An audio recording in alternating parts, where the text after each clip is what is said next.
വെച്ചുകൊണ്ട് മുനാജാത്ത് നടത്താറുള്ളത് എന്റെ പ്രിയപ്പെട്ടവരെ. ഒരാളോടും വിദ്വേഷം തീർക്കലല്ല, ഒരാളോടും വെറുപ്പ് പറയലല്ല, ഒരാളെയും കൊച്ചാക്കലല്ല ഇതുകൊണ്ടുള്ള പരിപാടി. അതുകൊണ്ട് ഓർമ്മപ്പെടുത്താനുള്ളത്, ഒന്നാമതായി പറയാനുള്ളത്, സഖാഫി പറഞ്ഞില്ലേ, പണ്ഡിതന്മാരുടെ അംഗീകാരമുണ്ടോ? പണ്ഡിതന്മാരുടെ അംഗീകാരം നിങ്ങൾക്കില്ല എന്നതിന്റെ വിഷയമാണ്. ചോറ്റൂർ തരീഖത്ത് വിമർശിക്കപ്പെട്ടതാണ്, അതിന്റെ അംഗീകാരത്തെ കുറിച്ച് വിശദീകരിച്ചിട്ടില്ല. ചോറ്റൂര് കീരൂര് എന്ന് പറഞ്ഞ പോവലല്ലാതെ ഒരു കട്ട റോട്ടിലൂടെ കാളവണ്ടി കവായിതയില്ലാതെ പോകുന്നത് പോലെ ഒരു പ്രദക്ഷിണം നടത്തലല്ലാതെ ഇവിടെ സഖാഫി പറഞ്ഞൊരൊറ്റ വിഷയത്തിന് പ്രമാണബദ്ധമായി ഗണ്ണിക്കാൻ ഇവിടെ പ്രസംഗിച്ച ഒരാൾക്കും ആയിട്ടില്ല. അതുപോലെ ശൈഖിന്റെ ദിക്റിനെ കുറിച്ച് പറഞ്ഞിരുന്നു. ആ ദിക്റിന്റെ വിഷയവും ഞാൻ കൂടുതൽ വിശദീകരിക്കുന്നില്ല. പറഞ്ഞില്ലേ, അള്ളാന്റെ റസൂല് പഠിപ്പിച്ചത് സുന്നത്താണ്, ശൈഖ് പഠിപ്പിച്ചത് വാജിബാണ്. അതുപോലെ നിസ്കാര ശേഷമൊക്കെ ആ ദിക്ർ ഒഴിവാക്കി ശൈഖിന്റെ ദിക്ർ പറയണം എന്നറിയുമ്പോൾ അള്ളാന്റെ റസൂല് പഠിപ്പിച്ച ദിക്ർ ഒഴിവാക്കുന്ന ശൈഖ് ശൈഖല്ല, അത് സാന്ദർഭികമായി ഉണർത്തുകയാണ്. പിന്നുള്ളത് കറുപ്പ് വസ്ത്രം. കറുപ്പ് വസ്ത്രം നിത്യമാക്കുന്നതിന്റെ ഹുക്കം എന്താണ്? അവനാൻ്റെ ആൾക്കാർ ഇടുന്നുണ്ട് എന്ന് എഴുതിയിട്ട് ന്യായാകുക. കറുപ്പ് വസ്ത്രത്തിന്റെ വിഷയം പറഞ്ഞ സമയത്ത് എന്താ പറഞ്ഞത്? കാന്തപുരം പ്രസംഗിക്കാൻ വരുന്ന സമയത്ത് കറുത്ത കോട്ടിട്ടിരുന്നില്ലേ? കാന്തപുരം അതങ്ങനെയാക്കിയില്ലേ? അതുകൊണ്ട് ഹലാലാണ്. എമ്മാന്തരം അതേലും പറഞ്ഞ നിങ്ങൾക്ക് സ്ഥലം തരുമ്പോൾ കോട്ടു തരുന്ന സ്ഥാനവസ്ത്രം കറുപ്പല്ലേ? കറുപ്പാണല്ലേ? ശരി, അതുകൊണ്ട് ധരിക്കുന്ന വസ്ത്രം കറുപ്പാവുക എന്നുള്ളതൊരു കുഴപ്പമില്ല എന്നാ അള്ളാഹുവിന്റെ റസൂല് പറഞ്ഞത്. ഇൽബിസു അസ്സിയാബൽ ബീദ്, ഇൽബസു നിങ്ങൾ ധരിക്കുക, വെള്ള വസ്ത്രം ധരിക്കുക. ഫഇന്നഹാ അത്ഹറു വ അത്യബു, അത് ഏറ്റവും നല്ല വസ്ത്രമാണെന്ന് പറഞ്ഞു.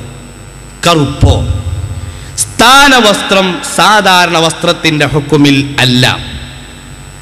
ജമലെടുത്തൂക്ക് നബി സല്ലല്ലാഹു അലൈഹി വസല്ലമ തങ്ങൾ കറുത്ത തലപ്പാവ് ധരിച്ച 2 ഘട്ടങ്ങൾ എന്നും വെള്ള തലപ്പാവാണ്. സഹീഹ് മുസ്ലിമിൽ കാണാം, അൻ അംർ ഇബ്നു ഹുറൈത്ത് അന്നഹു ഖതബ അലൈഹി ഇമാമത്തുൻ സൗദാ വഖദ് അർഖാ തർഫൈഹി ബൈന കത്ഫൈഹി. ജുമുഅയുടെ അധ്യായത്തിൽ നബി സല്ലല്ലാഹു അലൈഹി വസല്ലമ തങ്ങൾ കറുത്ത തലപ്പാവ് ധരിച്ചു. എപ്പോ? ഗത്ഫാനിൽ നിന്നുള്ള, ഇസ്ബഹാനിൽ നിന്നുള്ള വുഫൂദുകൾ വന്നപ്പോഴാണെന്ന് ചരിത്രത്തിൽ കാണാം ഇബ്നുൽ ജൗസി പറഞ്ഞത്. അറബി പ്രമുഖരും ആൾക്കാരൊക്കെ വരുമ്പോൾ കറുത്ത കോട്ടിടുക. നിങ്ങൾ ആൾക്കാർ കറുത്ത കോട്ടിട്ടിട്ട് കോലല്ലെങ്കിൽ എന്താ കാട്ടണം? അതും വെള്ള വസ്ത്രത്തിന്റെ മുകളിലാണ്. അതുപോലെ സ്ഥാനവല്ലാഹുവിന്റെ റസൂല് യുദ്ധത്തിന് വേണ്ടി പോയ സമയത്തൊരിക്കൽ കറുപ്പ് തലപ്പാവ് ധരിച്ചിട്ടുണ്ട്. ഇങ്ങനെയുള്ള ഘട്ടങ്ങൾ ഇപ്പൊ സുറാഖത്ത് ഇബ്നു മാലിക് റളിയല്ലാഹു അൻഹു അവിടുന്ന് നബി സല്ലല്ലാഹു അലൈഹി വസല്ലമ തങ്ങളെ വെട്ടാൻ വേണ്ടി വന്നു. 100 ഒട്ടകം ഓഫർ ചെയ്തു അബൂ ജഹൽ ലഅനത്തുല്ലാഹി അലൈഹി. നബി തങ്ങളുടെ അടുക്കലേക്ക് എത്തി. ഒട്ടകത്തിന്റെ കാലങ്ങനെ താഴ്ന്നുപോയി. അള്ളാഹുവിന്റെ റസൂലിനോട് സഹായം ചോദിച്ചു. കാല് ഉയർന്നു വന്നു. വീണ്ടും വെട്ടാൻ നോക്കി. 100 ഒട്ടകം അവിടെ, ഇവിടെ ഇങ്ങനെ ചാൻസും. വീണ്ടും താഴ്ന്നു പോയി. 3 വട്ടായപ്പോ ഷഹാദത്ത് കൽബ് വിശ്വസിച്ച് അബൂജഹലിന്റെ അടുക്കലേക്ക് വന്നിട്ട് പറഞ്ഞു, അബാ ഹക്കിമിൻ വല്ലാഹി ലൗ കുൻത ഷാഹിദാ, അബൂജഹലെ നീ എങ്ങാനും കണ്ടിരുന്നുവെങ്കിൽ ആ ഒട്ടകത്തിന്റെ കുതിരയുടെ കാലുകൾ താഴ്ന്നു പോകുന്നത് കണ്ടിരുന്നുവെങ്കിൽ അലിംത വലം തശ്കുക് ബി അന്ന മുഹമ്മദ റസൂലുൽ ലിബുർഹാനിൻ ഫമൻ ലാ യുഖാവിമു, നബി തങ്ങൾ യഥാർത്ഥ നബിയാണെന്ന് ബോധ്യപ്പെടുമായിരുന്നു. ആ സുറാഖത്ത് തങ്ങളോട് പറഞ്ഞു, സുറാഖത്തെ, ഇന്ന് കിസ്റധികാരികളുടെ കയ്യിലാണ്.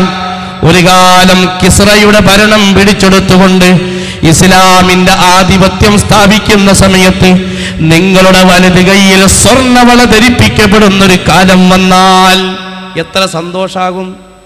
റളിയല്ലാഹു അൻഹുവിന്റെ കാലത്താണെന്ന് തോന്നുന്നു. വിജയിച്ചു. സ്വർണത്തിന്റെ വള ഇടാൻ പറ്റുമോ? പറ്റൂല. മുത്തുനബി എന്താ പറഞ്ഞത്? അങ്ങനെ ധരിപ്പിക്കുന്നൊരു കാലം ഒന്ന് ഇട്ട് അങ്ങോട്ട് എടുത്തു. നബി തങ്ങളുടെ വാക്ക് സാധിക്കാകാൻ. സ്വർണത്തിന്റെ വളടാ, കുഴപ്പമില്ല, അതാ പറ്റുമോ? ഇപ്പൊ വെള്ളിത്തളറിന് ആലും തറക്കാരുണ്ടല്ലോ, അവിടെ ആല് വഴങ്ങിയോടുകൂടെ ഇപ്പൊ അത് അരീക്കത്തിന്റെ വർത്താനല്ല. അങ്ങനെ ഉണ്ടല്ലോ ചില ആൾക്കാർക്ക് പേര് വിടല്ലേ, അനന്തറ, അങ്ങനെ ഓരോ തിരിക്കെത്തുകാരാണ്.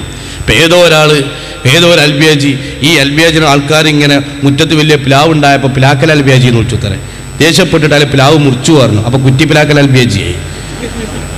അപ്പം എന്നാൽ ഞാൻ പേര് പോട്ടെ എന്നുള്ള നിലക്ക് ആ പ്ലാഗ് പുഴക്കിത്തരേ, അപ്പോൾ കുയിപ്പിലാക്കൽ അൽബിയാജിയായി. അപ്പം ഈ നിലക്ക് ആൾക്കാർ പേര് നോക്കുക, ഓരോ പേര്, ആലന്തറ, ആ തറ, ഈ തറ, ചോറ്റൂര്, കോരൂര്, റഹ്മാനായ റബ്ബേ, ദുന്യാവിൽ എത്ര സംഭവം. അപ്പൊ അപൂർവമായ ഘട്ടങ്ങളിൽ ഇങ്ങനെ ചിലത് ചരിത്രത്തിലുണ്ട്. സ്ഥാനവസ്ത്രമായിട്ട് കറുപ്പുണ്ടത് ധരിക്കാനുള്ളതല്ല. വെള്ളിയാഴ്ചത്തെ വെള്ളവസ്ത്രത്തിന്റെ പോരിശ പറയുന്നിടത്ത് കാണാം ഖതീബുമാര് വെള്ളവസ്ത്രമാണ് ധരിക്കേണ്ടത്.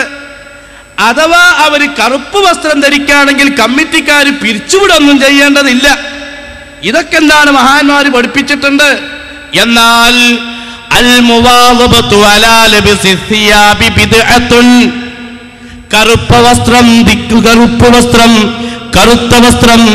കറുത്ത വസ്ത്രം അതിന്റെ പേരിൽ നേരെ കേട്ടോ, ഇമാം നബവി തങ്ങളുടെ ഇബാറത്താണ്, റംലി ഇമാമിന്റെ ഇബാറത്താണ്, ഇബ്നു ഹജർ തങ്ങളുടെ ഇബാറത്താണ്, ബുജൈരിമിയുടെ ഇബാറത്താണ്, ജമലിന്റെ ഇബാറത്താണ്, ഉണ്ടയുടെ ഇബാറത്തുൽ മുഫ്തിയുടെ ഇബാറത്താണ്. എന്താണ് അതിലുള്ളത്? അൽ മുവാദബത്തു അലാ ലബ്സി സിയാബിസ് സവാദ്. കറുത്ത വസ്ത്രം ധരിക്കുന്നതിന്റെ പേരിൽ ആരെങ്കിലും നിത്യമാക്കുന്നുണ്ടോ അത് ബിദ്അത്താണ് കേട്ടോ. മൻഖാമ ബിഹിൽ ഫീലു ഫഹുവ ലഹു. അതേ ബിദ്അത്ത് ചെയ്തവൻ മുബ്തദിയാണ്. അതുകൊണ്ട് തന്നെ പറയട്ടെ, കറുപ്പ് വസ്ത്രം നിത്യമാക്കുന്നവരുണ്ടോ? അതേ പ്രമാണമാണ് പറയുന്നത്. വലത്തു നിന്ന് ഇടത്തോട്ട് എഴുതിയ കിതാബാണ് വായിക്കുന്നത്. ആർക്കെങ്കിലും നിഷേധിക്കാൻ കഴിയുമോ? കാന്തപുരം കോട്ടിട്ടില്ലേ, അതുകൊണ്ട് തൊഴഫല്ലാതേക്കോ. അപ്പൊ അങ്ങനെയുള്ള വിഷയങ്ങൾ കിതാബ് പറഞ്ഞത് സഖാഫി പറയുമ്പോ മൈക്കെട്ടുമ്പോ എന്തും പറയാന്നാ, എന്നിട്ട് വെല്ലുവിളിക്കാന്നാ, ഇങ്ങനെ ഇമാമുകൾ പറഞ്ഞിട്ടില്ലേ? ഇമാം നബവി റളിയല്ലാഹു അൻഹു ആരാണ്? അവിടുന്ന് സലാർ ബിൻ അഹ്മദ് അൽ ഉർദുബീലി തങ്ങളുടെ മടിയിൽ തലവെച്ച് അങ്ങനെ തലവെച്ച് എടുക്കുന്ന സമയത്ത് കണ്ണുനീരൊഴുക്കുമ്പോ നബവി ഇമാം 45-ാമത്തെ വയസ്സിൽ 162 ഗ്രന്ഥം രചിച്ച ബഹുമാനപ്പെട്ട ആ ഇമാം നബവി റളിയല്ലാഹു അൻഹു കരയുന്നത് കണ്ടപ്പോൾ എന്തിനാ ഉസ്താദേ കരയുന്നത്? പ്രായപൂർത്തി എത്തിച്ചതിന് ശേഷം അങ്ങ് ജമാഅത്ത് ഒഴിവാക്കിയിട്ടില്ല. പ്രായപൂർത്തി എത്തിച്ചതിന് ശേഷം അങ്ങ് തഹജ്ജുദ് ഒഴിവാക്കിയിട്ടില്ല. പ്രായപൂർത്തി എത്തിച്ചതിന് ശേഷം അങ്ങ് ദുഹാ നിസ്കാരം ഒഴിവാക്കിയിട്ടില്ല. ആ നിലക്ക് സൂക്ഷ്മതയുള്ള പണ്ഡിതന്മാർ അവരുടെ ഗ്രന്ഥങ്ങളിൽ പറഞ്ഞ വിഷയമാണ് ഇവിടെ പണ്ഡിതന്മാര് വിശദീകരിച്ചതെങ്കിൽ എന്റെ പ്രിയപ്പെട്ട സഹോദരന്മാരെ, അഹ്ലു സുന്നത്തി വൽ ജമാഅത്തിനെ സംബന്ധിച്ചിടത്തോളം ആ ഇമാമുകൾ പറഞ്ഞതുണ്ട്. ശരീഅത്തിന്റെ ഇമാമുകൾ ഒരു വിഷയം പറഞ്ഞാൽ തരീഖത്തിന്റെ മശായിഖന്മാർ, തസവ്വുഫിന്റെ മേഖലയിലുള്ള ആളുകൾ ആ വിഷയം അംഗീകരിക്കേണ്ടതാണെന്ന് പറഞ്ഞത് അത് സഖാഫിയല്ല, പൊന്മള ഉസ്താദ് മാത്രമല്ല. അത് പറഞ്ഞതാരാണ്? ബഹുമാനപ്പെട്ട ഇസ്ബിന് ജമാഅ തങ്ങളാണ്. അത് പറഞ്ഞതാരാണ്? ഖാലിദുൻ നഖ്ശബന്ദി തങ്ങളാണ്. അത് പറഞ്ഞതാരാണ്? അല്ലാമ റൂഹുൽ അമീനിന്റെ മുസന്നിഫാണ്. അത് പറഞ്ഞതാരാണ്? ഇബ്നു ഹജർ അൽ ഹൈതമി തങ്ങളാണ്. അത് പറഞ്ഞതാരാണ്? ഇബ്രാഹിം അൽ ബാജൂരി തങ്ങളാണ്. അവർ പറഞ്ഞ തത്വമല്ലാതെ വേറെ തത്വം പറഞ്ഞിട്ടുണ്ടോ? അതുകൊണ്ട് പറയട്ടെ, ആൺകുട്ടികളെ പോലെ കിതാബ് പിടിച്ചിട്ടാ പറയുന്നത്.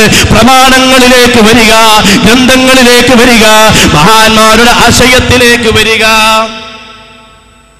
ഇതാണ് അതിനെക്കുറിച്ച് പറയാനുള്ളത്. പിന്നെ പറഞ്ഞതെന്താണ്? ഇവർക്ക് തരീഖത്ത് വിശദീകരിക്കാൻ ഒരു അർഹതയുമില്ല, ജീവിത വിശുദ്ധിയില്ല. വലിയൊരു കണ്ടുപിടുത്തം. മാന്യമായി സുഹൃത്തിനോട് പറയാനുള്ളത്, പ്രിയപ്പെട്ട സുഹൃത്തെ, ഒരുമിച്ച് പഠിച്ചവരല്ല നമ്മളൊക്കെ, സീനിയറാണെങ്കിലും ഹിഫ്തുൽ ഖുർആനിൻ്റെ കോളേജിൻ്റെ പിന്നിലുള്ള ദിഷ്ണാശാലയിൽ വായിക്കാനും എഴുതാനൊക്കെ നമ്മളും പത്തപ്പീരിയൻ സഖാഫിയൊക്കെ ഒരുമിച്ച് കൂടിയതല്ലേ?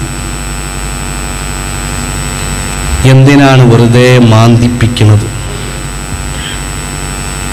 നിസ്കാരത്തിൻ്റെ വിഷയത്തിലൊക്കെ ഒരു കണിശത നല്ലതാണ്.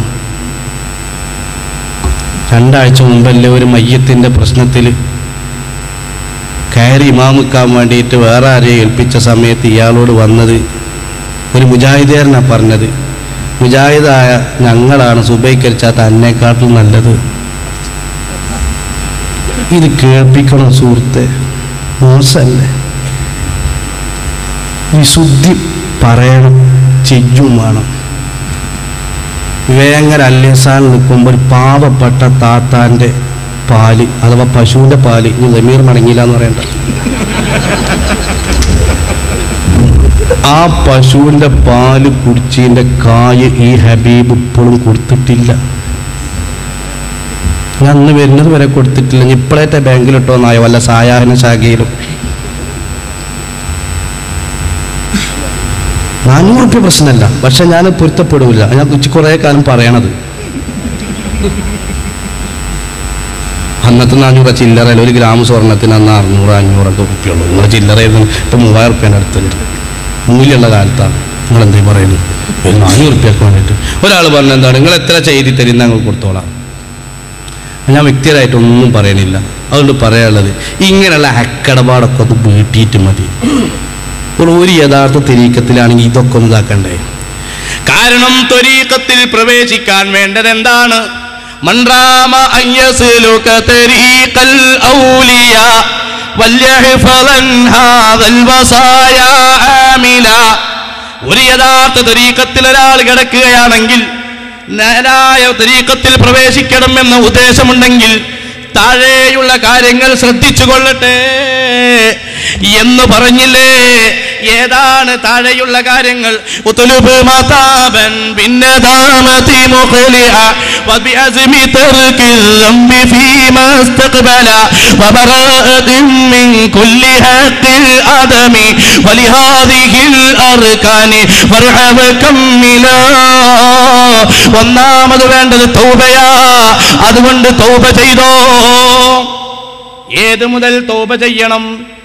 പഴയ കാലത്ത് അള്ളാഹുവിന്റെ തൗഫീഖോട് കൂടെ പറഞ്ഞില്ലേ, കുരുത്തം പൊരുത്തം സമ്പാദിച്ചുകൊണ്ടാണ് ഉസ്താദുമാരിൽ നിന്ന് ഞങ്ങൾ ഇൽമിനെ പഠിച്ചതെങ്കിൽ ദർസിൽ പഠിപ്പിച്ച ഉസ്താദിന്റെ അഭിപ്രായം എന്താണ്? മിസ്റ്റർ തോട്ടുമുക്കം, നിന്നെ കുറിച്ച് ദർസിൽ പഠിപ്പിച്ച ഒരു ഉസ്താദില്ലേ, ആ ഉസ്താദിന് അനുകൂല അഭിപ്രായം ഉണ്ടോ ചോദിക്കും. അയാളെ കൊണ്ടുവന്ന് പ്രസംഗിപ്പിച്ച പ്രിയപ്പെട്ട സുഹൃത്തുക്കളെ, മുത്തുമാണിക്കക്കല്ലുകളെ, നിങ്ങളോട് ഈ സമയത്ത് പറയാനുള്ളത്, അയാൾക്ക് ഉസ്താദിന്റെ പൊരുത്തമില്ല, ശൈഖുനയുടെ പൊരുത്തമില്ല, നെല്ലിക്കുത്ത് ഉസ്താദിന്റെ പൊരുത്തമില്ല, പഠിപ്പിച്ച ഒരു ഉസ്താദുമാരുടെ പൊരുത്തവുമില്ലാത്ത കുരുത്തങ്ങട്ട പീറച്ചെറുക്ക സുന്നികളെങ്ങാനും മേക്കിട്ടെടുക്കാൻ ഒരുങ്ങിയിട്ടുണ്ടെങ്കിൽ ഖമറുൽ മക്കള് വെറുതെ ഇരിക്കുകയില്ല എന്ന് ഈ സമയത്ത് ഓർമ്മപ്പെടുത്തുകയാണ്. ഒരു കാലത്ത് പറഞ്ഞില്ലേ, താഴെക്കോട് വെച്ച് പറഞ്ഞില്ലേ, ഡോ അബ്ദുൾ റഷീദ്, നിന്റെ നാവ് ഔലിയാക്കളെ പറ്റി പറയാന്, സ്വാലിഹീങ്ങളുടെ മദ്ഹ് പറയാന്, അതുപോലെ തരീഖത്ത് വിശദീകരിക്കാന് നിന്റെ നാവ് പൊന്തുകയില്ല എന്ന് പറഞ്ഞ തോട്ടുമുക്ക, നിനക്ക് താഴെക്കോട് വെച്ച് തന്ന മറുപടിക്ക് എന്തേ നിന്റെ നാവ് അണ്ണാക്കിൽ പിന്നാക്കായോ? എന്തേ അവിടെ വരാതിരുന്നത്? അതുകൊണ്ട് ഓർമ്മപ്പെടുത്താറല്ലേ ഈ സമയത്ത് ഓർമ്മപ്പെടുത്താനുള്ളത്. ഇൻഷാ അല്ലാഹ് നിങ്ങളെ പോലെയുള്ള ആത്മീയ മേഖലയിലെ വ്യാജന്മാർക്കെതിരെ നാവുണ്ടെങ്കിൽ പറയും, നാവുണ്ടെങ്കിൽ പറയും. ഖമറുൽ ഉലമയുടെ മക്കൾ പറയും, താജുൽ ഉലമയുടെ മക്കൾ പറയും, നൂറുൽ ഉലമയുടെ മക്കൾ പറയും, വഹജത്തുൽ ഉലമയുടെ മക്കൾ പറയും. അല്ലാഹു നമ്മുടെ നാവിന് ശക്തി നൽകുമാറാവട്ടെ. പറയും. വരം തന്നു വിട്ടതാ 2 കൊല്ലം മുമ്പ്. ഇവിടെ മൂപ്പരാണ് വന്നില്ല, ഞാൻ പിന്നെ 2 കൊല്ലം എല്ലാവരും ഇങ്ങനെ ഓരോരുത്തർക്ക് കുരുത്തക്കേട് കൊടുക്കുക തന്നെ. കാന്തപുരം മാവൂർ റോട്ടിലൂടെ പോകുന്ന സമയത്ത് GMCയുടെ ഗ്ലാസ് താഴ്ന്നത് കണ്ണിയത്തിന്റെ പ്രാർത്ഥന, കുരുത്തക്കേട് കുരുത്തക്കേട്. പൊന്നാര മാണിക്കക്കല്ലുകൾ, എന്ത് വർത്താനത്, എന്തെല്ലാം പറയാനുണ്ട്. വന്യരായ ശൈഖുന AP ഉസ്താദ് ആ പാവ എന്തേലും പറഞ്ഞു. ഇവിടുന്ന് ഉസ്താദിനെ വല്ലാതെ ചീത്തറിഞ്ഞു. ബഹുമാനപ്പെട്ടവരെ കുറിച്ച് പഴയ കാലത്ത് പറഞ്ഞു 5 ലക്ഷം കട്ടു. കട്ടാ പിന്നെ മർക്കസ് തൊലയല്ല വേണ്ടത്, പിന്നെ കണ്ടെത്തുന്ന 1 കോടി കൊടുത്തു. ഈ നിലക്ക് ഓരോ അഭിപ്രായങ്ങൾ പറഞ്ഞ് വലിയ അമ്മാന്തരം വീരപ്പൻ്റെ അടുത്ത് പോയി എന്ന് പറയാത്തത്, ബാക്കിയെല്ലാം പറഞ്ഞാണ്. ഇങ്ങനെ ഓരോ ആരോപണം ഉന്നയിക്കുമ്പോൾ ഉസ്താദ് ഇങ്ങനെ ചോദിച്ചു, ഇപ്പരാ ബുഹാരി, ആ മക്ക, ആ ഒമാന്, ആ കിബിലത്തേനിലെ ഇമാമ്, അതവിടെ, ആ യത്തീംഖാന, ആ യൂണിവേഴ്സിറ്റി, ആ സംഭവം, ഈ സംഭവം, ഇങ്ങനെ ഉസ്താദ് അങ്ങനെ നടക്കുന്നു. ഇവരിങ്ങനെ പറയണു, കുരുത്തക്കേട്, കണ്ണിയത്തിൻ്റെ കുരുത്തക്കേട്, പ്രാർത്ഥന, കുരുത്തക്കേട്. കാരണം കുറെ കുരുത്തക്കേട് വാങ്ങിച്ചു വേണമല്ലോ, അതിങ്ങനെ കൊടുക്കുകയാണ്, സപ്ലൈ ചെയ്യാണ്. ഉളുപ്പുണ്ടോ ചങ്ങായിമാരെ? ഞങ്ങൾക്ക് പറയാനുള്ളത്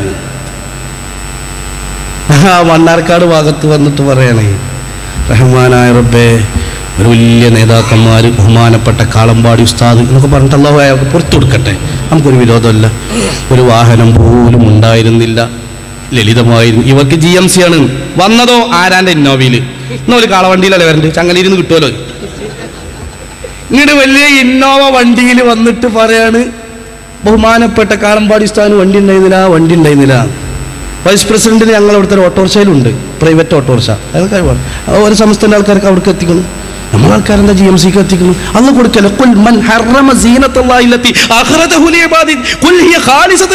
അള്ളാഹു ഖുർആൻ പറഞ്ഞല്ലേ, ആരാണ് ഈ ദുനിയാവിൽ ഇത്ര വലിയ അനുഗ്രഹം, വലിയ സംഭവം കൊടുക്കുന്നത് മുടക്കാൻ? ആരാണ്? ആരുമില്ല. അതുകൊണ്ട് അതൊന്നും പറയണ്ട. അത് കിബറ, അഹങ്കാര. നൂഹ് നബി അലൈഹിസ്സലാം മക്കളോട് പറഞ്ഞു, എന്ത്? നിങ്ങളോട് 4 കാര്യം വസിയ്യത്ത് ചെയ്യുന്നു, 4 കാര്യം വിരോധിക്കുന്നു. ആ വിരോധിച്ചതിൽ പെട്ടതാണ് ശിർക്ക്, കിബർ. സഹാബത്ത് ചോദിച്ചു, അത് ശിർക്ക് നമുക്ക് തിരിയാ, അത് പുളിക്കലങ്ങാടിത്തെ മുജാഹിദ് തിരിയാത്തോളൂ, നമുക്ക് എല്ലാവർക്കും തിരിയാ. ശിർക്ക് എന്താന്ന് തിരിയാ. പക്ഷേ വമൽ കിബറു, എന്താണ് ഈ കിബർ അറിയുന്നത്?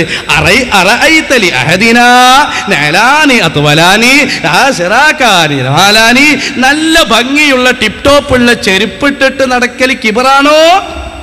കാലല്ല, അതൊന്നും കിബറല്ല. നല്ല ടിപ് ടോപ്പുള്ള നല്ല വസ്ത്രം ധരിച്ച് നടക്കല്, ഇയാൾ തിരുമ്പൂല, അലക്കൂല അല്ലേ?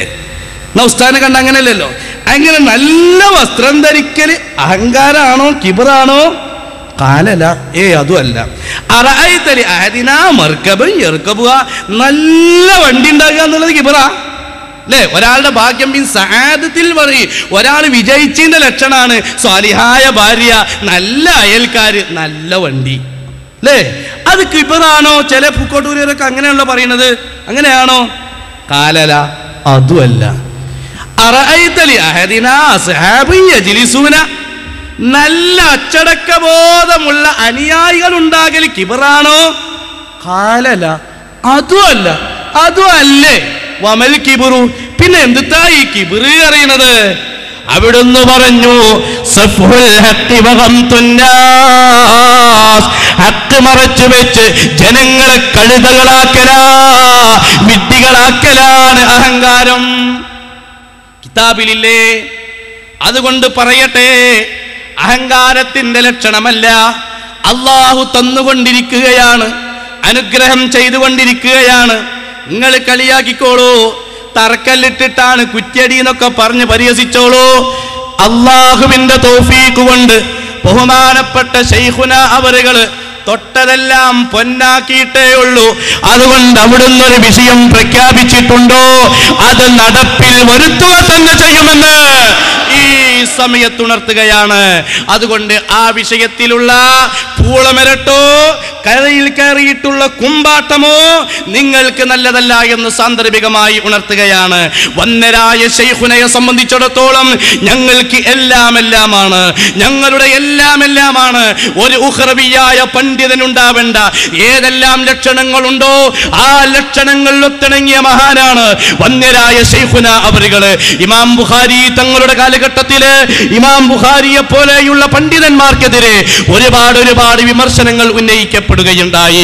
ആ സമയത്ത് എന്താണ് പണ്ഡിതന്മാർ ഇങ്ങനെ എന്ന് ചോദിച്ചപ്പോ ഇമാം ബുഖാരി തങ്ങളുടെ മറുപടി, ലാ യക്മലുൽ ആലിമു ബിഇൽമിഹി ഇല്ലാ യുബ്തലാ ബിഅർബഈൻ. ഒരു ശരിയായ പണ്ഡിതനാണോ, ആ ശരിയായ പണ്ഡിതൻ 4 കാര്യങ്ങളെ കൊണ്ട് പരീക്ഷിക്കപ്പെടും. ഏതാണ് 4 കാര്യങ്ങളെന്നോ? ഒന്ന് ശമാത്തത്തുൽ അഅദാ, ശത്രുക്കൾ സന്തോഷിക്കാനുള്ള ചാൻസ് നോക്കി നടക്കുക. ചേകന്നൂരിൻ്റെ വിഷയത്തിൽ ഒരീസെങ്കിലും ഒന്ന് ഷെഡിമ നിന്നെങ്കിൽ എന്ന് കരുതിയിട്ട് കുറേ ആൾക്കാർ, മാധ്യമത്തിൻ്റെ ആൾക്കാരൊക്കെ 2 ക്യാമറ ഇട്ടാ പോയത്. അങ്ങനെ പോയിട്ട് എന്തുണ്ടായത്? സ്റ്റേറ്റ്മെൻ്റ് എടുത്ത് പുറത്ത് ഇങ്ങനെ ചിരിച്ചിങ്ങനെ വരുന്ന സമയത്ത് ഇതെടുക്കണോ ചിന്തിച്ചപ്പോൾ അതിന് ഉസ്താദ് ഒറ്റപ്പോക്ക്. അതുകൊണ്ട് ഇങ്ങനെ എന്തായി, ബാക്കാ കിട്ടിയത്. മാധ്യമത്തിൽ കണ്ടില്ല നിങ്ങൾ, കാന്തപുരം പുറത്ത് വന്നപ്പോൾ മുതോ കിട്ടിയത്. എന്തേ ആലോചിച്ചപ്പോൾ ഉസ്താദ് വയ്ക്കണം. അപ്പൊ ശത്രുക്കൾ സന്തോഷിക്കാനുള്ള ചാൻസ് അന്വേഷിക്കുക എന്നത് ഒരു പണ്ഡിതന്റെ ലക്ഷണമാണ്. വന്യരായ ഉസ്താദ് അവറുകൾ, ആ ഉസ്താദ് അവറുകളുടെ പദ്ധതികൾ പരാജയപ്പെടണം എന്നും അതുപോലെ തന്നെ കുരുത്തക്കളാണ് എന്നും എല്ലാം നോക്കി ചാൻസ് അന്വേഷിക്കുന്നവരെ ശരിയായ പണ്ഡിതന്മാരുടെ പ്രതിയോഗികളാണ്. മാത്രമല്ല, രണ്ടാമത്തതോ മലാമത്തുൽ അസ്തിഖാ, ചില കൂട്ടുകാരന്മാരായ പഴയ കാലത്തുള്ള ആളുകൾ ഓലിങ്ങനെ ആക്ഷേപിക്കും, ഞാനോനും ബാക്കിയാത്തിൽ ഒരു പായി കടന്നോനല്ലേ, പിന്നെങ്ങനെ ഓനങ്ങനെയാകുക, ഞാനെന്താ അങ്ങനെയാകുക, ഞാൻ ബസ്സിന്റെ കമ്പിമ്മ തൂങ്ങണു, ഓനല്ലേ ഏസിന്റെ വണ്ടി പോണു. ഈ നിലക്ക് കുറെ ആളുകൾ ചീത്ത പറയൽ അതും പണ്ഡിതന്റെ ലക്ഷണമാണ്. കഴിഞ്ഞില്ല, വിവരം കെട്ട അന്തംകമ്മികൾ ബഹുമാനപ്പെട്ടൊരു കട്ടൻ ചായയുടെയും പ്രിയപ്പെട്ടൊരു പുട്ടും കഷ്ണത്തിന്റെയും അകമ്പടിയോടെ സുബഹി നിസ്കാരം AP ഉസ്താദിന് സംഭാവന ചെയ്യുന്ന പാവങ്ങളെ, ഉസ്താദിന് യതീമക്കളെ പോറ്റിയ കൂലി കിട്ടാനുണ്ട്, മുൻതാലിമീങ്ങൾക്ക് ഭക്ഷണം കൊടുത്തത് കിട്ടാനുണ്ട്, ഇൽമു പഠിപ്പിച്ചത് കിട്ടാനുണ്ട്. അതുകൊണ്ട് നിങ്ങളുടെ പള്ളിയിൽ നിന്ന് നിസ്കരിച്ച സുജൂദിന്റെ കൂലി എന്തിനാ വെറുതെ ഉസ്താദിന് കൊടുക്കണേ? എന്തിനു ചീത്ത പറയണം? മോശല്ലേ അത്? അപ്പൊ പണ്ഡിതനാണോ?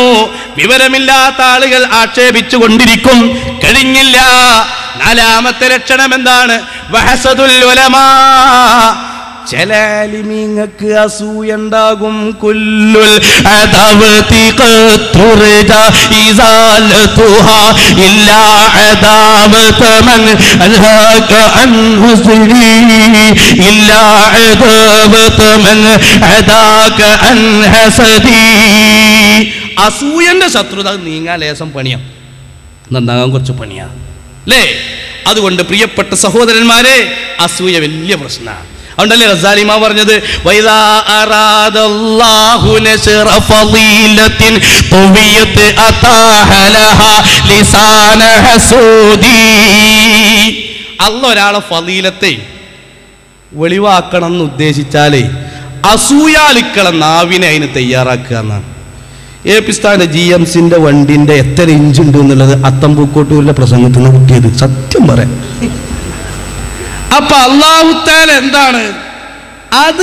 അങ്ങനെ ചില ആൾക്കാരെ നാവിനെ തയ്യാറാക്കുകയാണ്.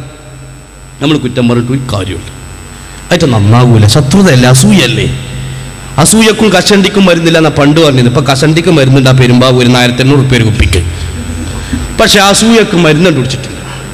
വലിയ വിഷയമാണ്. പ്രത്യേകിച്ച് അസൂയ മൂലമുള്ള ശത്രുധാരണ ഭയങ്കര വിഷയമാണ്. ഗസാലി ഇമാം പറഞ്ഞതാണ് ബഹുമാനപ്പെട്ട അയ്യുഹൽ വലദ് എന്ന ഗ്രന്ഥത്തിൽ. ഇങ്ങനെ 4 കാര്യങ്ങളെ കൊണ്ട് പരീക്ഷിക്കപ്പെടും പണ്ഡിതന്മാർ. അങ്ങനെ പണ്ഡിതന്മാര് പരീക്ഷിക്കപ്പെട്ടാൽ മനഹുല്ലാഹു ഫിദ്ദുന്യാ അർബഅൻ, അല്ലാഹു ദുനിയാവിൽ അവർക്ക് 4 കാര്യം കൊടുക്കുന്നതാണ്. ഒന്നാമത് കൊടുക്കുന്നത് അൽ ഹൈബത്തു ഫിൻ നഫ്സ്, ശരീരത്തിൽ ഒരു ഗാംഭീര്യം ഉണ്ടാകുക. പയമ്പരിമാർക്കല്ലാകുക, പിന്നെ നല്ല ഒരു ഗാംഭീര്യം ഉണ്ടാകുക എന്നുള്ളത് അല്ലാഹു കൊടുക്കുന്നൊരു വലിയ ഫളിലാണ്. അതുകൊണ്ടാണ് എത്ര എതിർക്കുന്ന ആളെ ഇടയ്ക്ക് ഏപ്പിസ്താദ് ഇങ്ങനെ വന്നാലും ജാക്യച്ചമാർക്ക് ട്രങ്ങ് പൊന്തൂലേ, ഹൈബത്താണ്. അത് പണ്ഡിതന്മാർക്ക് അല്ലാഹു കൊടുക്കുന്നതാണ്. ഫൈൻ സബറ അലാ ദാലിക, അല്ലാഹു തആല ഈ 4 പരീക്ഷണങ്ങൾ നൽകിയ ക്ഷമിച്ചാൽ അൽ ഹൈബത്ത് ഫിൻ നഫ്സ്, വലിയ ഹൈബത്ത് കൊടുക്കും. വത്തബസ്സുമു ഫിൽ വജ്ഹ്, മുഖത്ത് നല്ല പുഞ്ചിരി കൊടുക്കും. അങ്ങനല്ലേ മാധ്യമം ദിനപത്രത്തിൽ എഴുതിയത്? ഈ കാന്തപുരത്തിന്റെ പുഞ്ചിരിയിൽ വഞ്ചിതരാകരുത്. പുഞ്ചിരിക്കുക എന്ന് പറഞ്ഞ മാണിക്കക്കല്ലുകളെ തബസ്സുമുലി വജിഹി അഖീക സദഖ ഖാല റസൂലുള്ളാഹി. അള്ളാന്റെ റസൂല് പറഞ്ഞതല്ലേ പുഞ്ചിരി സദക്കയാണ് എന്നുള്ളത്. ആ സദക്കയായ പുഞ്ചിരി അമ്മക്ക് കിട്ടണില്ലെങ്കിൽ എന്താ കാട്ടണ്? തോട്ടൂന്റെ ഒക്കെ മോത്തുക്ക് നോക്കിയാൽ ഈ കഷായം കുടിച്ച ഔൺസ് ഗ്ലാസ് താഴെ വെച്ച പോലുള്ള ഫേസ് കട്ട. എന്താണ് കാട്ടണ്? അള്ളാഹുവിന്റെ തൗഫീഖോട് കൂടെ പുഞ്ചിരി കൊടുക്കുക എന്നുള്ളത് പണ്ഡിതന്മാർക്ക് അല്ല കൊടുക്കുന്നതാണ് അല്ലേ? വത്തബസ്സുമു ഫിൽ വജ്ഹ്. മൂന്നാമത് കൊടുക്കുന്നതോ വലല്ലത്തും ഫിൽ ഇൽമ്. അറിവിലുള്ള മാധുര്യമാണ്, അറിവിലുള്ള മാധുര്യമാണ്, ഇൽമിലുള്ള മാധുര്യമാണ്. അതേ വന്യരായ ഉസ്താദ് അവറുകൾ സഹീഹുൽ ബുഖാരി ദർസ് നടത്താൻ വിദേശങ്ങളിൽ നിന്ന് പോലും അവിടുന്ന് വരുന്നുണ്ട്. സഹീഹുൽ ബുഖാരി ദർസ് നടത്തുന്നത് മുമ്പിലിരിക്കുന്ന ആളുകൾ ആരാണ്? അതിൽ ഉത്തരേന്ത്യക്കാരുണ്ട്, തെക്കേന്ത്യക്കാരുണ്ട്, വടക്കേന്ത്യക്കാരുണ്ട്, അതേ പല മേഖലയിലുള്ള ആളുകളുണ്ട്. തെക്കേന്ത്യയിൽപ്പെട്ട കേരളക്കാരായ ആളുണ്ട്, തമിഴ്നാട്ടിൽ ആളുകളുണ്ട്, അതുപോലെ വിദേശികളായ പല ആളുകളുണ്ട്. ഇവർക്ക് തന്നെ അറിയുന്ന വിഷയവുമാണ്. അതേ അവിടുത്തെ ക്ലാസുകൾ പലപ്പോഴും പല ക്ലാസ് റൂമുകളിലും കേരള മലബാർ ഇസ്ലാം ക്ലാസ് റൂം പോലെയുള്ള ക്ലാസ് റൂമുകൾ, അതുപോലെ സുന്നത്ത് ജമാഅത്തിന് വേണ്ടി പ്രവർത്തിക്കുന്നവരാണ് ഗ്ലോബൽ വോയിസ് പോലെയുള്ള ക്ലാസ് റൂമുകൾ. അല്ലാഹു തആല എല്ലാവർക്കും ഖൈർ നൽകുമാറാവട്ടെ. ഈ മഹത്തായ വേദിയെ വിദേശത്ത് വെച്ചുകൊണ്ട് വീക്ഷിച്ചുകൊണ്ടിരിക്കുന്ന ആയിരക്കണക്കിന് ആളുകളുണ്ട്. അല്ലാഹുവേ അവിടുത്തേക്ക് ബറക്കത്ത് നൽകണം അല്ലാ, അവർക്ക് ഖൈർ നൽകണം അല്ലാ. ഏതായിരുന്നാലും ആ സഹീഹുൽ ബുഖാരി കേൾക്കാം. ഉറുദുക്കാരോട് ഉറുദു ഭാഷയിൽ കാശ്മീരിൽ വെച്ച് മണിക്കൂറുകളോളം ഉസ്താദ് ഉറുദുവിൽ സംസാരിച്ചില്ലേ? ഇവരോടൊക്കെ എന്താണ് ഉറുദുക്കാരി ക്യാ കർത്താ എന്ന് വെച്ചാൽ ഇത്ര വെളുത്തിട്ട് എന്ന് ചോദിക്കും. എന്നാ അങ്ങനല്ല, ഉസ്താദിനെ സംബന്ധിച്ചിടത്തോളം തമിഴറിയാം, അറബി അറിയാം, മലയാളം അറിയാം, അങ്ങനെ ഓരോ ഭാഷകൾ ഉറുദു അറിയാം, പല ഭാഷകളും അറിയാം. ഭാഷ അറിയുന്നവർ മറുഭാഗത്തുമുണ്ട്. പക്ഷേ ഒരു കാര്യം ഓർമ്മപ്പെടുത്തട്ടെ, വന്യരായ ഉസ്താദ് അവറുകളുടെ സഹീഹുൽ ബുഖാരി പോലെ മറ്റൊരു സഹീഹുൽ ബുഖാരിയുടെ ദർസ് നമുക്ക് കാണാൻ കഴിയില്ല. ആയിരക്കണക്കിന് മുതഅല്ലിമുകൾക്ക് ഓതിക്കൊടുക്കുന്ന ബുഖാരി, ആ സഹീഹുൽ ബുഖാരിയിൽ ഓരോ വിഷയങ്ങളും ചർച്ച ചെയ്യുന്നു. ഏതാണ് ബുഖാരി എന്നോ? 15126 റക്അത്ത് നിസ്കരിച്ചുകൊണ്ട് ഉണ്ടാക്കിയ ഗ്രന്ഥമല്ലേ സഹീഹുൽ ബുഖാരി. സഹീഹുൽ ബുഖാരിയിൽ 7562 ഹദീസുണ്ട്.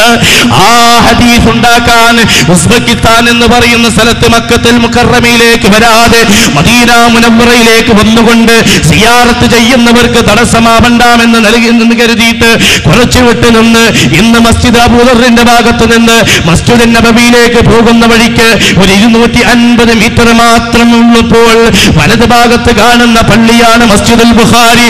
ആ പള്ളിയുടെ സ്ഥാനത്ത് നിന്നാണ് ഇമാം ബുഖാരി തന്റെ സഹീഹുൽ ബുഖാരി രചിക്കുന്നത്. ആ സഹീഹുൽ ബുഖാരിയില് ഓരോ ഹദീസിനും പ്രത്യേകം കുളിച്ച് ശുദ്ധി വരുത്തി ഈ 2 റക്അത്ത് നിസ്കരിച്ച് ഇസ്തിഖാറത്ത് നടത്തിക്കൊണ്ട് ഉണ്ടാക്കിയ സഹീഹുൽ ബുഖാരി അത് രചന കഴിയുമ്പോഴേക്ക് 15126 റക്അത്ത് ഇമാം ബുഖാരി തങ്ങൾ സുന്നത്ത് നിസ്കരിച്ചിട്ടുണ്ടെങ്കിൽ ആ സഹീഹുൽ ബുഖാരി രചിക്കാൻ തിരഞ്ഞെടുത്ത മദീന മുനവ്വറയല്ലേ. ആ സഹീഹുൽ ബുഖാരി എന്ന് പറയുന്ന വിശിഷ്ടമായ ഗ്രന്ഥം, ആ മഹത്തായ ഗ്രന്ഥം രചിക്കുന്നത് രാത്രി സമയത്താണ്. പകൽ സമയത്ത് അവിടുന്ന് ദർസിൽ മുഴുകും. രാത്രി സമയത്ത് കിതാബ് ഏകാന്തതയിൽ ശല്യമില്ലാതെ എഴുതും. ആ എഴുതുമ്പോഴോ ഒരു മെഴുകുതിരി അവിടുന്ന് കത്തിച്ചിട്ടില്ല, അവിടുന്ന് ഒരു ചിമ്മിണി കത്തിച്ചിട്ടില്ല. എന്തേ കാരണം? ഈ മെഴുകുതിരിയിൽ വല്ല സുബഹത്തുണ്ടാകുമോ? ഈ മെഴുകുതിരിയിൽ അന്യന്റെ സ്വത്തുണ്ടാകുമോ? ഏതെങ്കിലും വല്ല നിലക്ക് അരുതായ്മയുടെ ലാഞ്ചനയുണ്ടാകുമോ എന്ന് ചിന്തിച്ചുകൊണ്ട് ബഹുമാനപ്പെട്ട ഇമാം ബുഖാരി റളിയല്ലാഹു അൻഹു എഴുതിയത് നിലാവെളിച്ചത്തിലാ. അല്ലാഹുവിന്റെ പ്രത്യേക പ്രകാശം രാവെളിച്ചത്തിൽ ചന്ദ്രപ്രകാശത്തിലാണ്, നിലാവിലാണ് സഹീഹുൽ ബുഖാരി എഴുതിയതെങ്കിൽ ആ സഹീഹുൽ ബുഖാരിയിൽ തിരികേശത്തിന്റെ ബറക്കത്ത് വിശദീകരിക്കുന്നുണ്ട്. ആ സഹീഹുൽ ബുഖാരിയില് വെള്ളിയാഴ്ച 2 വാങ്കി വിളിക്കുന്ന വിഷയം പറയുന്നുണ്ട്. ആ സഹീഹുൽ ബുഖാരിയിൽ ഹബീബിന്റെ അടുക്കൽ വഫാത്തിന് ശേഷം ഖുർആൻ ഓതിയതും സഹാബത്ത് ഏറ്റെടുത്ത് പാരായണം ചെയ്തത് 3 സ്ഥലത്തുണ്ട്. ആ സഹീഹുൽ ബുഖാരിയിൽ മരണ വീട്ടിൽ അന്നദാനം നടത്തുന്ന വിഷയം പറയുന്നുണ്ട്. ആ സഹീഹുൽ ബുഖാരിയിൽ ബദരീങ്ങളുടെ മഹത്വം വിശദീകരിക്കുന്നുണ്ട്. അവരെ വിളിക്കുന്ന വിഷയം സമർത്ഥിക്കുന്നുണ്ട്. ആ സഹീഹുൽ ബുഖാരിയിൽ മുത്തുനബിയുടെ മദ് പറയുന്ന വിഷയം പറയുന്നുണ്ട്. ആ സഹീഹുൽ ബുഖാരിയിൽ മുത്തുനബിയുടെ ജന്മദിനത്തിലുള്ള സന്തോഷം വിശദീകരിക്കുന്നുണ്ട്. ആ സഹീഹുൽ ബുഖാരിയിൽ മഹാന്മാരുടെ മഖ്ബറകൾക്ക് മഹത്വമുണ്ടെന്ന് പറയുന്നുണ്ട്. ഈ നിലക്ക് സുന്നത്ത് ജമാഅത്തിന്റെ അഖീദ ഊട്ടിയുറപ്പിക്കുന്ന സഹീഹുൽ ബുഖാരി അതേ വെള്ളമില്ലാത്ത പ്രദേശത്ത്, മഴയില്ലാത്ത പ്രദേശത്ത് ആയിരക്കണക്കിന് കൊല്ലങ്ങൾക്ക് മുമ്പ് ആ സഹീഹുൽ ബുഖാരി പാരായണം ചെയ്ത് മഴ വർഷിക്കുമാറുണ്ടായിരുന്നു. ഇമാം ഗസാലി റളിയല്ലാഹു അൻഹു വഫാത്താകുന്ന സമയത്ത് ബുഖാരി കൊണ്ടുവരാൻ വേണ്ടി ആവശ്യപ്പെടുകയും സഹീഹുൽ ബുഖാരി ഫൗക സദ്രിഹി, സഹീഹുൽ ബുഖാരി നെഞ്ചിൽ വെച്ചുകൊണ്ടാണ് ബഹുമാനപ്പെട്ട ഇമാം ഗസാലി തങ്ങൾ വഫാത്തായതെങ്കിൽ പ്രിയപ്പെട്ട നാട്ടുകാരാ, ആ ബുഖാരി ദർസ് നടത്താൻ വന്ദരായ ശൈഖുനക്ക് അല്ലാഹു തആല ഭാഗ്യം നൽകിയിരിക്കുകയാ. അവിടുത്തെ വഫാത്ത് വരെ അല്ലാഹു തആല ഭാഗ്യം നൽകുമാറാവട്ടെ. അതിന്റെ മുന്നോടിയായി പടച്ച തമ്പുരാൻ ദീർഘായുസ് നൽകുമാറാവട്ടെ. ദുനിയാവിൽ അല്ലാഹു കൊടുക്കുന്നതാണ്. വഫിൽ ആഖിറതി അർബഅൻ, ആഖിറത്തിലും അല്ലാഹു തആല 4 കാര്യം കൊടുക്കും. ഏതാണ് 4 കാര്യമെന്നോ? ആ 4 കാര്യങ്ങളിൽപ്പെട്ട ഒന്ന് അൽ ഹശ്റു മഅൽ ഉമനാ, ദുർമാർഗികളായ അരുതായ്മകളുടെ കൂടപ്പിറപ്പായ അപജയത്തിന്റെ ആഴിയിലേക്ക് ആണ്ടിറങ്ങാൻ വിധിക്കപ്പെട്ട ആളുകളെ പന്നിയായി കോലം മറിച്ച്, പട്ടിയായി കോലം മറിച്ച്, കൈകാലുകൾ മുറിക്കപ്പെട്ട് അർശിന്റെ തണലിൽ നിന്നും വ്യത്യസ്തമായി സൂര്യന്റെ ചുവട്ടിലേക്ക്, ഒരു ചാണ് മുകളിലേക്ക് 50,000 കൊല്ലത്തെ ദൈർഘ്യത്തിൽ ചെമ്പിന്റെ തറയിൽ കാൽ തള്ളവിരലിൽ നിൽക്കാൻ വിധിക്കപ്പെട്ട് ഉഴലുന്ന വിഭാഗം. ഞാൻ ഉഴലുകയാണ് പറഞ്ഞ ഒരാള്, അങ്ങനെ ഉഴലുന്നൊരു വിഭാഗം അല്ലാഹു തആല കാത്തുരക്ഷിക്കുമാറാവട്ടെ. പ്രിയപ്പെട്ട സഹോദരന്മാരെ, ആ വിഭാഗത്തിൽപ്പെടാതെ നല്ലവരോടൊത്ത് അർശിന്റെ തണലിലേക്ക് കൊണ്ടുപോവാൻ ഭാഗ്യം സിദ്ധിക്കുന്നു ദുനിയാവിൽ പരീക്ഷണം നേരിട്ട പണ്ഡിതന്മാർ. അൽ ഹശ്റു മഅൽ ഉമനാ, ഇമാം ബുഖാരി പറയാ, വല്ലില്ലു നല്ലവരോടൊത്ത് അർശിന്റെ തണൽ കിട്ടുന്നു. വൽ കഅസു മിൻ സയ്യിദിൽ അംബിയാ, ഹബീബ് മുഹമ്മദ് മുസ്തഫ തങ്ങളുടെ അടുക്കൽ നിന്നുള്ള ഹൗദുൽ കൗസർ കിട്ടുന്നു. മാത്രമല്ല അവിടുത്തെ അംഗീകരിച്ച അച്ചടക്കമുള്ള പ്രവർത്തകർക്ക് സ്വർഗപ്രവേശത്തിനുള്ള ആദ്യ റെക്കമെൻഡിനുള്ള അധികാരവും കൊടുക്കപ്പെടുമെന്ന് ഇമാം ബുഖാരി തങ്ങൾ പറയുമ്പോ ആ റെക്കമെൻഡാണ് ഞങ്ങൾക്ക് വേണ്ടത്. നല്ല ശൈഖുമാർ പ്രവർത്തിക്കുന്നതിനാലും യഥാർത്ഥ തരീഖത്തിന്റെ ശൈഖുമാർ പ്രവർത്തനവും തർബിയത്തും നിർത്തിയിട്ടുണ്ട്. അത്തരം മഹാന്മാരെ കണ്ടുമുട്ടുന്നവർക്ക് തബറുക്കിന്റെയും തൗബയുടെയും ബൈഅത്തും ദിക്റിന്റെ സമ്മതവുമല്ലാതെ തർബിയത്ത് ലഭിക്കുന്നില്ല, അവർ ഏറ്റെടുക്കുന്നില്ല എന്നത് ഒന്നുകൂടെ അടിവരയിട്ടുകൊണ്ട് നിങ്ങളോട് ഈ സമയത്തുണർത്തിക്കൊണ്ട് ഇൻഷാ അല്ലാഹ് ആർക്കെങ്കിലും മറുപടി പറയാനുണ്ടെങ്കിൽ പറ. കുറച്ച് വെച്ചിട്ടാണ്, ബാക്കി മാത്രമാണ് ഇവിടെ പറഞ്ഞിട്ടുള്ളത്. അതുകൊണ്ട് എന്താണ് പറയാനുള്ളതെന്ന് ചോദിക്കട്ടെ. മറ്റൊന്നുകൂടെ ഓർമ്മപ്പെടുത്താനുള്ളത്, ഈ നാട്ടുകാരോട് ഉണർത്താനുള്ളത്, ഇതുപോലെയുള്ള ഏതെങ്കിലും കക്ഷികളെ കൊണ്ടോ ഏതെങ്കിലും ആളുകളെ കൊണ്ടോ ഈ വിശുദ്ധ മണ്ണ് മലിനമാക്കണമെന്ന്, സാലിഹീങ്ങളുടെ മണ്ണ് മലിനമാക്കണമെങ്കിൽ ആരെങ്കിലും ധരിച്ചിട്ടുണ്ടോ? എങ്കിൽ ആ പൂതി നടക്കുകയില്ല എന്ന് ഈ സമയത്തുണർത്തുകയാണ്. ഒന്നുകൂടെ പറയട്ടെ, മിസ്റ്റർ തോട്ടുമുക്കം, ഓ മിസ്റ്റർ അത്തൻ, ഓ മിസ്റ്റർ അയ്യൂബ്, മർക്കസിന്റെ ചോറും നീരും കഴിച്ചുകൊണ്ട്, അന്നവും കഴിച്ചുകൊണ്ട്, അന്നം തന്ന ഉസ്താദിന്റെ കയ്യന് കടിക്കണം എന്ന ഉദ്ദേശമുണ്ടെങ്കിൽ ആ ഉസ്താദിന്റെ അച്ചടക്കബോധമുള്ള പാവപ്പെട്ട ഞങ്ങളുടെ മയ്യത്തിൽ കയറി നിന്നിട്ടേ നിങ്ങൾക്ക് അതിന് കഴിയുകയുള്ളൂ എന്ന് ഈ സമയത്തുണർത്തിക്കൊണ്ട് ഞങ്ങളുടെ ഉസ്താദുമാര്, ഞങ്ങളുടെ പണ്ഡിതന്മാര്, ആ പണ്ഡിതന്മാരുടെ ഗുരുത്വത്തോടുകൂടെയും പൊരുത്തത്തോടുകൂടെയുമാണ് ഞങ്ങൾ ഈ മഹത്തായ വിഷയത്തിന് ഇറങ്ങിയിട്ടുള്ളത് എന്ന് മാത്രം ഈ സമയത്തുണർത്തിക്കൊണ്ട് അർഹമുർ റാഹിമീനായ രാജസയ്യിദായ റബ്ബേ, ഈ മഹത്തായ മജ്ലിസ് ദുആക്ക് ഇജാബത്തുള്ള മജ്ലിസായി ഞങ്ങളിൽ നിന്ന് സ്വീകരിക്കണം തമ്പുരാനെ എന്ന് മാത്രം ഉണർത്തിക്കൊണ്ട് വാഖിറു ദഅവാനാ അനിൽ ഹംദുലില്ലാഹി റബ്ബിൽ ആലമീൻ. അസ്സലാമു അലൈക്കും വറഹ്മത്തുള്ളാഹി വബറകാതുഹു. പ്രിയപ്പെട്ട സഹോദരന്മാരെ, ഇനി ഇവിടെ ഒരു പ്രസംഗത്തിൻ്റെയും അനുഭവം പറച്ചിലിൻ്റെയും ഒന്നും ആവശ്യമില്ല എന്ന് നിങ്ങൾക്കറിയാം. ബഹുമാന്യനായ റഷീദ് സഖാഫി ഉസ്താദ്, എനിക്ക് തോന്നുന്നു സഖാഫിയുടെ ഒരു മാസ്റ്റർ പീസ് പ്രസംഗമാണ് ഇത് എന്ന്. ഏതായാലും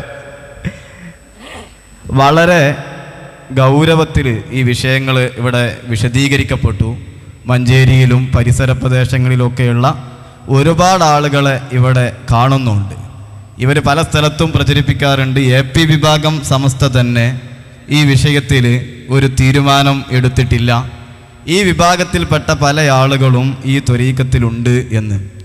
അങ്ങനെ ഒരു വിഷയം നിലനിന്ന ഒരു കാലഘട്ടത്തിൽ പുല്ലൂർ യൂണിറ്റ് SYSൻ്റെ കീഴിൽ ഞങ്ങൾ സമസ്ത കേരള ജംഇയ്യത്തുൽ ഉലമയ്ക്ക് ഒരു കത്ത് നൽകി അതിൻ്റെ ഫത്വ നൽകണമെന്ന് ആവശ്യപ്പെട്ട് അതിൻ്റെ അടിസ്ഥാനത്തിൽ അഭിവന്യരായ താജുൽ ഉലമ സയ്യിദ് അബ്ദുറഹ്മാൻ അൽ ബുഖാരി ഉള്ളാൾ തങ്ങളവറുകളും അഭിവന്യരായ ഖമറുൽ ഉലമ കാന്തപുരം ഉസ്താദും അടങ്ങുന്ന സമസ്ത കേരള ജംഇയ്യത്തുൽ ഉലമ പട്ടിക്കാട് കണ്യാല ത്വരീഖത്തിൽ നിന്ന് ജനങ്ങൾ വിട്ടുനിൽക്കണമെന്ന് പറഞ്ഞ് നൽകിയ ഫത്വയുടെ കോപ്പിയാണ് ഇത്. അതേപോലെ തന്നെ ഇവർ പല ആളുകളും, ഈ വിഭാഗത്തിലെ പല ആളുകളും ഈ ത്വരീഖത്തിലുണ്ട് എന്ന് പറയാറുണ്ട്. ഞങ്ങൾക്കൊന്ന് ഓർമ്മപ്പെടുത്താനുള്ളത്, താജുൽ ഉലമ ഉള്ളാൾ തങ്ങളും അഭിമന്യരായ ഖമറുൽ ഉലമ കാന്തപുരം ഉസ്താദും സയ്യിദ് അലി ബാഫക്കി തങ്ങളും ഉൾപ്പെടെയുള്ള സമസ്ത കേരള ജംഇയ്യത്തുൽ ഉലമായുടെ 40 മുഷാവറ അംഗങ്ങൾ എടുത്ത ഒരു തീരുമാനം അംഗീകരിക്കാതെ ആരെങ്കിലും ഇനിയും ആ ത്വരീഖത്തിലുണ്ടെങ്കിൽ അവർക്ക് ഈ സംഘടന പ്രവർത്തകരാണ് എന്ന് അവകാശപ്പെടാനുള്ള ധാർമ്മികമായ അവകാശമില്ല. പിന്നെ ഇവിടെ നമ്മുടെ പരിപാടി കഴിഞ്ഞ ദിവസം നടക്കുമ്പോൾ ചെയ്തത് ഇവിടേക്ക് കല്ലെടുത്തെറിഞ്ഞ് നമ്മുടെ പ്രവർത്തകന്മാരെ ആക്രമിക്കാനുള്ള ശ്രമങ്ങൾ നടത്തിയെന്നതാണ്. അത് ഇവരുടെ ഒരു സ്ഥിരം പരിപാടിയാണ്. പുല്ലൂരിൽ വെച്ച് ഈ 2010 2 വർഷം കഴിഞ്ഞു. ആ പരിപാടി നടന്നുകൊണ്ടിരിക്കുമ്പോൾ പരിപാടിയിലേക്ക് നേരെ ഇവിടെ അന്ന് പ്രശ്നമുണ്ടാക്കിയ അതേ ആളുകൾ തന്നെ, അന്ന് ആരൊക്കെ അവിടെ ഉണ്ടായതെന്ന് ഞാൻ അന്വേഷിച്ച് നോക്കിയപ്പോൾ അവിടെ ഉണ്ടായ അതേ ടീമാണ്. കാരണം ഇവർക്ക് നേരത്തെ ഉസ്താദ് പറഞ്ഞല്ലോ, ടവറിന് കുറച്ച് റേഞ്ച് കൂടും, അത് ഇവരുടെ ഒരു പ്രധാന പ്രശ്നമാണ്. ഷെയ്ഖൻ അഥവാ പറഞ്ഞാൽ അപ്പേക്ക് ഇവരുടെ ഈമാൻ അങ്ങോട്ട് ചൂടായിട്ട് നേരെ അങ്ങോട്ട് വരും. വന്നിട്ട് സ്റ്റേജിൽ വന്നിട്ട് എൻ്റെ കോളറിന് പിടിച്ചു. നമ്മുടെ പ്രവർത്തകന്മാർ അവിടെ ഉണ്ടായിരുന്നു. അപ്പോൾ അതുകൊണ്ട് എന്നെ കാര്യമായ രൂപത്തിൽ ഓൽക്കൊന്നും ചെയ്യാൻ കഴിഞ്ഞില്ല. പക്ഷേ ഇവരുടെ ത്വരീഖത്ത് എന്ന് പറയുന്നത്, ഞാൻ പഴയ മണ്ടനുണ്ടെന്ന സിലബസിലെ 7ാം ക്ലാസ്സാണ്. എനിക്ക് പറയുന്ന കിതാബൊന്നും എനിക്ക് മനസ്സിലായി. ഞാൻ പൊന്മള ഉസ്താദിൻ്റെ നമ്മുടെ ത്വരീഖത്ത് ഒരു സമഗ്ര പഠനം, ആ പുസ്തകം വായിച്ചിട്ടുള്ള ഒരു ത്വരീഖത്ത് സംബന്ധമായ അറിവും വിവരമൊക്കെ നമുക്കുള്ള. അതിൽ തന്നെ നമുക്ക് മനസ്സിലാകാത്ത കുറേ ബാബുണ്ട്. ഇവർ സാധാരണ പറയല് ത്വരീഖത്തിൻ്റെ ബാബ് ശരീഅത്തിൻ്റെ ആലിം നിങ്ങൾക്ക് മനസ്സിലാവില്ല എന്ന്. 10 വർഷം മുമ്പ് കെടങ്ങഴിയിൽ വെച്ച് ഞങ്ങളൊരു വിശദീകരണ സമ്മേളനം വെച്ചു. ആലുവ ത്വരീഖത്തിനെ വിശദീകരിക്കാൻ വേണ്ടി ഷെയ്ഖുൽ ഹദീസ് നെല്ലിക്കുത്ത് ഉസ്താദും മർഹൂം കാരക്കുന്ന് മുഹമ്മദ് ഉസ്താദൊക്കെ ജീവിച്ചിരിക്കുന്ന കാലഘട്ടത്തിൽ അവരൊക്കെ ഒരു സമ്മേളനം അതിൽ വെച്ച് ബഹുമാന്യനായ സുലൈമാൻ സഖാഫി മാളിയേക്കിൽ പ്രസംഗിച്ച് മടങ്ങിപ്പോകുമ്പോൾ അന്നാണ് ഇവരുടെ ആദ്യത്തെ അനുഭവം ഞങ്ങളുടെ നാട്ടുകാർക്ക് ഉണ്ടാകുന്നത്. മടങ്ങിപ്പോകുന്ന വഴിക്ക് ഇവർ വാഹനം തടഞ്ഞ് ഈ മൗലനെ പറയടാന്ന് ചോദിച്ചിട്ട് പിന്നെ മുഴുവൻ ഇവർ ഇംഗ്ലീഷാണ് പറയട്ടോ. എൻ്റെ ഈ ഫോണിൽ മാത്രം ഞാനൊരു 5-8 ഇവരെനിക്ക് വിളിച്ച ഫോണുകൾ ഞാൻ റെക്കോർഡ് ചെയ്ത് വെച്ചിട്ടുണ്ട്.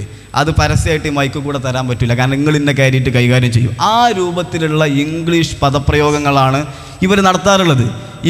അതുമാത്രമല്ല, ഒരിക്കൽ ഞാൻ നാട്ടിലിറങ്ങിയിട്ട് വീട്ടിലേക്ക് ഇങ്ങനെ നടന്നു പോകുന്ന ബൈക്കിൽ ഓട്ടോറിക്ഷയിൽ നിന്ന് ഈ ത്വരീഖത്തിൽപ്പെട്ട ഒരാളെ നേരെ ഇറങ്ങി വന്നിട്ട് വീണ്ടും പിടിച്ച് കോളറിനിച്ച് മൗലനെ പറയണം. പിന്നെ പറയലും മുഴുവൻ ഇവർ ഇംഗ്ലീഷാണ് പറയും. ചട്ടി ചൂടാകുമ്പോൾ അതിൻ്റെ ഒരു ഭാഗം മാത്രമല്ല ചൂടാകും, മറുഭാഗം ചൂടാകും. അതാണ് അന്ന് നിങ്ങൾ അനുഭവിച്ചത്. ആ അനുഭവങ്ങൾ ആവർത്തിക്കാതിരിക്കാൻ ദയവ് ചെയ്ത് ഞങ്ങളെ പ്രവർത്തകന്മാരെ കയ്യേറ്റം ചെയ്യുകയും കയ്യേറുകയും ചെയ്യുന്ന ഈ സമീപനം അത് നിങ്ങൾ അവസാനിപ്പിക്കണം. അത് ത്വരീഖത്തിൻ്റെ പേരിലായാലും സംഘടനാ പ്രവർത്തനത്തിൻ്റെ പേരിലായാലും നിങ്ങൾ